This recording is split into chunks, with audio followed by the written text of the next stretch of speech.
Hi, my name is Dr. Sandra Block. I am a professor at the Illinois College of Optometry, and I'm here sharing with you some information based on the work that we do through the Special Olympics Lions Club International Opening Eyes program. I'm currently a global clinical advisor, and as that position allows me, we have created a series of tests that we do as a part of our vision assessment for Special Olympic athletes around the world. Fortunately, over the years, we have had an opportunity to work with Good-Lite, and Good-Lite has been very generous in providing some of the equipment for us at no charge and very reasonable that allows us to use some of the better equipment to assess the athlete's visual skills. So my goal today is to share with you some of the tools that we use as a part of our vision assessment. When we see athletes at an opening eyes event, it's the same whether it's in Illinois or Kazakhstan or Africa. Our goal really is to have a standardized protocol. So with that, the tools that we use can be done a number of different ways, but the way we've chosen to do it is with the idea that we get the information from the athlete as quickly as possible with the most accurate data. So let's go through some of the things that we do use that Good-Lite is able to provide for us. One of the most important pieces of an eye exam or vision assessment is to find out how well the athlete sees. And the athletes that we work with have a multitude of different reasons for us not to be able to use a typical Snellen equivalent.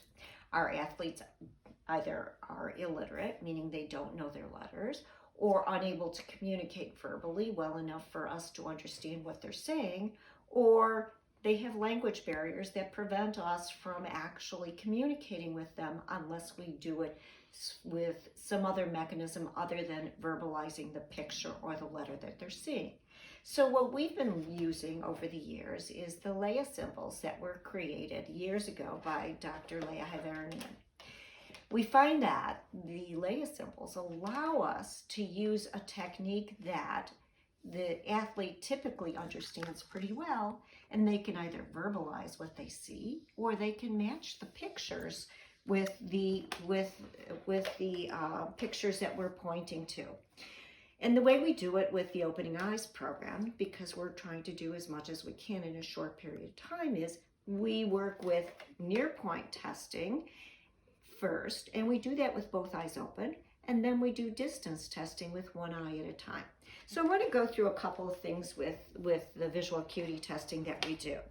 So typically when we do it, we'll usually start near point first, because what we're doing is we're teaching a skill in a close environment with the athlete, making it so that it's a much more comfortable environment without anything occluding their eyes. So they're more comfortable, and we're working together at a distance of about 40 centimeters. The way it works with this particular target is we ask them to verbalize what they see on the bottom, which is a house, a square, a circle, or an apple. But the fact is, I don't really care what they name it, as long as they name it the same thing each time they look at things. It could be a house, it could be a barn, it could be a shed, it could be a garage. I don't care, as long as it's the same thing each time. And that goes along with the different pictures. So what I'll do is when I start out, I'll introduce myself. I'll ask them what glasses they wear if they have them with them for a close working distance. And then I'll say, please, now can you tell me what you see? If they can verbalize it, great, we're ready to go. If they can't verbalize it, we'll do it a little bit differently. I'll go up to this picture and I say, you see this picture? Can you tell me which one's the same? Asking the athlete to point to it. And that works just as well. Now the next challenge is, how do I get through the chart with the athlete in as short a period of time and get close to threshold? So the way I typically will work is I will ask them by pointing with the target, but not on top of the target, but next to it, to say, what do you see here? If they say this really quickly, I'll move down to 2 rows below and keep them going. As they start to slow down, that tells me we're getting closer to threshold, and I will start to go individual rows at a time.